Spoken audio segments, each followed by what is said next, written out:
camino del desierto. Well, greetings there, movie nerds. Looks like Elliot's presented another challenge, and it is up to me to answer. Now, when it comes to the Coens, it seems like hair is a pretty big deal. Either good or bad or ugly, it's pretty much all there. A lot of the characters have a real obsession with their hair, or at least have a very interesting appearance with the follicles on the top of their heads. So this is going to be a pretty interesting challenge. There's a pretty wide array to choose from. Now, of course, you've already taken one of the best ones, Anton Chigurh from No Country for Old Men.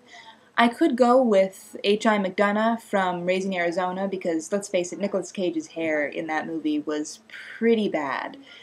But I'm going to go with something a little bit different, simply because I thought that the hair was horrible, and because the character who wore that hair was one of the most memorable, I think, of almost all the Coens movies.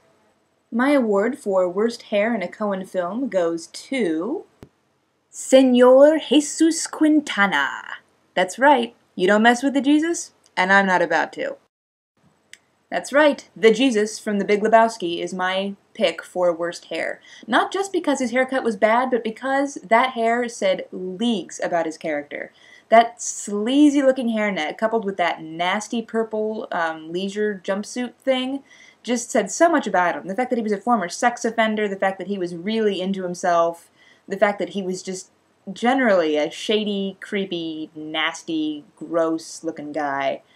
I know it's not quite as bad a haircut as Javier Bardem had in No Country for Old Men, but honestly, I think that this haircut says a little bit more about the character than Anton Chigurh's hair said about him. On him, it just looked bad. On Jesus, it looks sleazy, which is exactly what his character is.